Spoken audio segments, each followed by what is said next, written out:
The Square Ball Podcast. This show is brought to you with Levi Solicitors. There's a 10% discount on your legal fees if you go via levisolicitors.co.uk/the square ball. Dan, Michael, and Moscow. Doing part 2 now, then, where we will look ahead to Villa on Thursday and Norwich on Sunday, and 6 points and a safe navigation away from promotion. And we'll come back in next week and we'll go, away from promotion? Relegation, you know what I mean? Europe. That's to come. Yes. Yeah.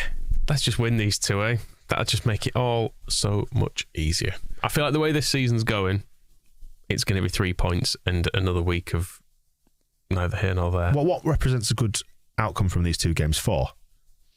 4, I think, is just about acceptable. 0 points, we are down. is what I would conclude. Because realistically, if we don't beat Norwich, we're in serious bother. Why? Because they are terrible. This is our easiest home game of the season coming up this week, so we've got to win it. And Villa, I know they've had a weird turnaround beating Brighton, who have, as you've always pointed out, Moscow, they reached their allotted wins, don't they, for the season? They were tracking so far ahead of their allotted wins. They were like, well, lads, we're going to have to pull this back in, otherwise we're going to be like 14 wins there. They've got 7, haven't they? And they're only allocated 9 per season. Well, they only allocate themselves 9 per season. They do it to themselves, and they've got us to play in their penultimate game, and they want to end the season on a high. So I don't think they can win again until it's us, and then I think they end against Arsenal. So that'll be their 2 wins to get them up to 9 between now and then. Fortunately, I think they kind of they're keeping their little noses out of the relegation battle from here on. I don't think they're playing any more teams that we need them to beat. So we can forget about Brighton for a while, but they are being typically irritating. Villa are quite interesting to me in that the same accusation is being levelled at them that was levelled at us, which was they've only got one way to play. They only tend to play in one way, which is quite expansive. Give the ball to Coutinho. Yeah, Coutinho is in good form. So it'll be interesting to see how our style contrasts with what we did a few weeks ago, which was obviously to put 3 goals past them. But we're going to be a lot tighter, you would imagine, and hopefully deny Coutinho the space to play in when we play him at Ellen Road on Thursday night. I mean, to highlight Coutinho, how many games has he actually played for them now? It's really not many. And already he is 3 assists, 3 goals, which is a pretty good return, you'd have to say, for someone who arrived in January. And if you look at the rest of their team, he's kind of up there with the best of them already, having only arrived a few weeks ago. So he's made a huge difference to them already.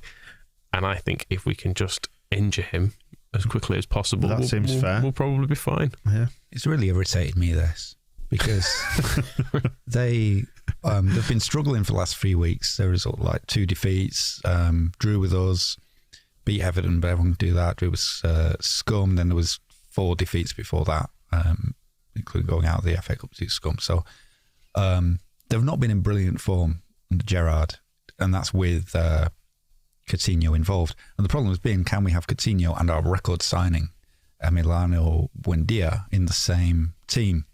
And the solution at the weekend, and I think the game before, was no. So we'll just stick our record signing, who we spent like half the Grealish money on in summer, on the bench, and just forget about him, and we'll just have Coutinho now. It's like, it's how stupid everything in the Premier League is, and how barely competent chief executives get lauded as saviours of football when they could just go, oh, we spent 40 million on somebody and he's rubbish, so we'll get Coutinho and everyone will think we're brilliant. Good strategizing, guys.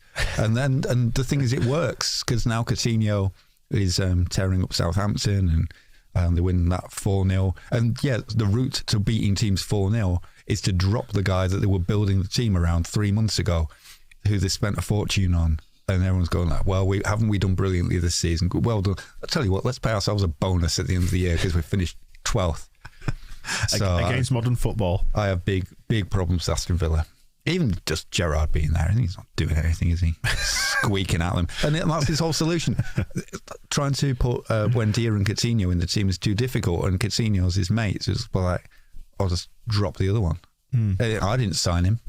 Do you feel personally affronted on behalf of Buendia, or is it just the nature of football? It's just the nature of football. Yeah. I mean, I don't disagree, but Buendia was a real moaning little shit in the game at Villa Park, you remember as well. He spent an awful lot of time rolling around trying to get free kicks. I mean, I think as well, going into this Villa game, that Leeds fans, we get ourselves into an awful state of anxiety, and I'm guilty of it as well. And then I often remember as these games come closer, we're never as bad as everybody fears. We're a much better team. Did you see Liverpool and Spurs games? Yeah, no, that's Manchester City. Exceptional circumstances. No, but in games like this, where we're playing against other not top six. Did you see the Everton game? Didn't see that one. No, but you understand what the point I'm trying to make is that you know, like we've had a fresh start this last week. We looked good against Leicester. If we can repeat that against Villa, deny their good players space in the middle, I think we give ourselves a chance because we've proven we can score against them. We've got good players. If you were to make up a combined Villa and Leeds team, we've got a lot of players in there. It's not like when you play Man City and you go, okay, fair enough, none of our players even get on their bench. It's fine to lose this game. Not 7-0, admittedly. But games that you can expect to compete in, Aston Villa is definitely one of them. We should be aiming to win this game. Yeah, and I don't see why we can't give ourselves the chance to do so either. I mean, we might not win, but I'm confident we'll win this. At this point last season, we'd have been looking at our next 3 games and going, 3 winnable matches there, not a problem. It's just because we're in this horrible slump that it feels incredibly difficult to ever win a game again. Everything's underpinned by anxiety, and I just think we're better than we've let on this season. And with Marsch now at the helm, hopefully they feel confident enough to go out there and do it. And it's probably going to be nervy because of where we are, a bit precarious and all the rest of it, but let's just get it done. I think Marsch makes the nerves worse because I don't know what he's going to do. I think the thing about this, I mean, I know Coutinho had his quarter-hour game saver against us a few weeks ago, but the way Villa played against Southampton they had a diamond with Coutinho at the top of it, and then Watkins and Ings, they overran midfield, so they beat Southampton in midfield. And the way Bielsa would have countered that, we know exactly what it would have been. It would have been mark every player and just let Tyrone Mings have the ball and try and keep everybody else out of it so there can't be any danger. We're not going to be doing that, so we're going to have, if it's the same as Leicester, it's Click and Koch in midfield against Coutinho, Ramsey, McGinn and Luiz. So immediately there's like a tactical situation there that under Bielsa I know how that would have worked, and whether it did the job or not, whether we lost the game or not would have been a separate thing, but I know what it would have been. With this, I'm kind of turning up waiting to see, is Marsch going to put 3 in midfield? Are we going to match them up? Will there be a difference? Will we put somebody on Coutinho just to keep him quiet? What are we going to do? So there's an added kind of because I'm not familiar with what Marsch is likely to do, I have that extra anxiety of like, well, he's got an extra opportunity to screw it up, hasn't he? Whereas with Bielsa, I know that we would go out and play our game and it would either work or it wouldn't. So there was a certain amount of it's certainty against variables, isn't it? Yeah, and I think that's kind of the thing with them. The rest of the season, to an extent, is kind of, if you like, I did think Bielsa would have kept us up anyway, then that certainty has gone. Like, I'm not as confident. It sounds weird after we lost. What was the score that week? It was 20 goals to 2 or whatever it was. To think I'm now less confident about staying up because the manager who was presiding over us getting spanked 6-0 all the time has gone. But that's just the nature of the unknown, isn't it? But we could also, I mean, I think you're right where we can build Aston Villa up into something that they're not just because they have Coutinho. It'd be interesting to see what... They also have Danny Ings, so... Who's also quite good. Nice. It will be interesting to see what he does with the selection here, because there actually are some options now, I think, because Forshaw was injured, so they came off the bench, didn't he? But he could play, which could allow Koch to move back into defence, which could allow Ayling to go to right back. Llorente might be back as well. Which releases Dallas to play somewhere else, potentially. We've got Bamford probably getting some game time in this one, you would imagine. Half an hour, 45. We've got no Tyler Roberts from the bench, which is the go-to option for every manager. So, yeah, interesting to see how this one pans out. I don't honestly know what he'll do at all. What do you think then? Maybe Rodrigo up top, does he put in Gelhardt or does he stick with Dan James? I mean, because Dan James caused them trouble, didn't he, down there, you see? Well, that's the other thing is we have the option of it being 2. So there's before, when it was just Bamford or another, just one slot to hit, you can have James and Gelhardt, or you can have James and Rodrigo, and then if the wingers are moving in and everyone's swapping positions, I think that's maybe, I don't know what Gelhardt's ability to kind of move out to the wing if Rafinha's moving inside is like, whether that's something that he's ever tried doing before, because he's still a kid, so that might take him time to get the hang of. But I would, looking at the thing with when it was just one up front, you could see, okay, Dan James, and it will cause that chaos that he'll cause tackling the goalkeepers. It's a shame he didn't do more damage to Kasper Schmeichel, given the opportunity, and then hope that Rafinha and Harrison coming off the wings or whoever will score. With two, there's more of a case now for like, well, let's get Gelhardt on from the start because he can finish, and that's the one thing that we're just not doing at the moment is finish. How do you think? I mean, we don't know, do we? I mean, I guess we're falling back on the point of we don't quite know how this one's going to go. We don't know how we're going to line up. We don't know what the tactics are going to be. Let's just hope for the best. I think 4 points would be fine, but it'll be 3. What do you reckon, Moscow? I'm just going to stick with the old daft optimism and say, let's get 6. Well, we've not even talked about Norwich. Are we just assuming we beat them? Well, we kind of have to. We do have to, really.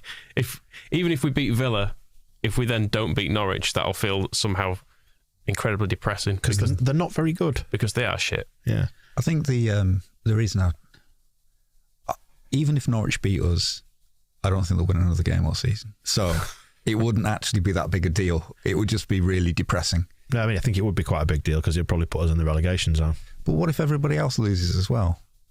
I think that's not something we can necessarily fall back on as a hope now. Let's hope it does happen, but I think we need to start winning our games, don't you? I think everybody else losing is as likely as Norwich beating us. There. Fox, do you now have that QED? I'm pretty sure statistically that is wildly inaccurate. Well, who's talking about statistics? I'm talking about football. Okay, that's a good argument. Not on about the thing you thought I was on about. I'm a football man. And what I've seen with my eyes, I'm going to say anyway. We will hammer Norwich all over the place, and it's going to be hilarious. So that's good. Because we could, if we do beat them, then, Norwich are definitely gone. Yes, given they are likely to lose to Chelsea this midweek, it would need them to get probably 5 wins from what would be 9 games. Yeah, it's just not happening. It's not going to happen. And it'll be great as well because we can have Dean Smith at Elland Road really weeping about the injustice of, why, if only we'd been allowed to play Chelsea on Wednesday, we would have had more time to prepare for Leeds, who also played on Thursday, as if they're the only ones who don't have time. And, he's thought about, we would have more coaching time. He's had them for months. What more can Dean Smith tell these useless idiots that he's not already told them? Play better. That's all he needs. That's the coaching that's needed at Norwich City. The problem is Norwich is too far away from everywhere as well. So if they didn't have to spend as long travelling, they could spend more time. He knew where it was when he took the job, yeah. I imagine. They could think about moving Norwich somewhere else. The club. Yeah. Mm. If they wanted to have a bit more time coaching, less time in transit, might work. Move them to Milton Keynes. They need a Premier League team. That'd be funny. They need a football team, don't they? Indeed. So yeah, I view these two as Norwich. We've got no alternative but to win, so I'm predicting a win because I daren't think about the alternative. Villa is more rooted in hope. I hope that we get a good, strong performance against them, which we're capable of. So yeah, 6 points. If we are coming in here next week with 0 points, it is going to be. We won't be awful. I think we'll beat them both because Villa will get the new manager bounce that was not there at Leicester. I want more from Villa than just kind of like, better defensive performance, but we lost 2-0. That's not good at this stage, is it? No. I'd take a point against them, but I would like just to get some momentum going. And we were close to beating them at Villa Park. It was really just Coutinho having that 15 minutes. Let them go, and although they did batter basically Red Bull Southampton 4-0 at the weekend.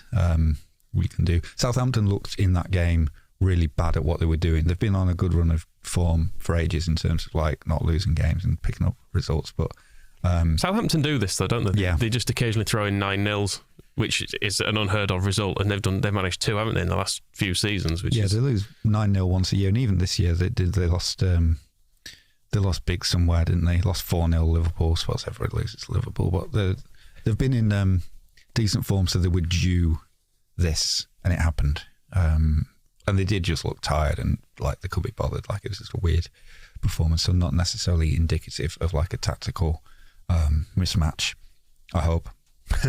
Well, it remains to be seen, doesn't it? We'll see what happens, and tune in for the match ball after both those games, Thursday night, Sunday afternoon, and the traditional football times. Yes, I'm really looking forward to it, I have to say, this week. I think because I want this season... you just need to feel something. I think because I want this season out of the way, I'm glad we've got 2 games in quick succession. I'd play them all next week if we could. Just squeeze them. One day after the other. Just play them all. Play one game straight onto the next. Just get rid of them. Get this season done with.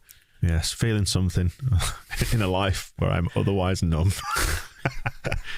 There we go. Right, so, we'll see what happens. That wraps up the preview section. I just hope that we can have some nice days between now and the end of the season, and we can forget this ever happened. On to part 3 then next, where we'll pick our week's hero and villain. Stick about for that.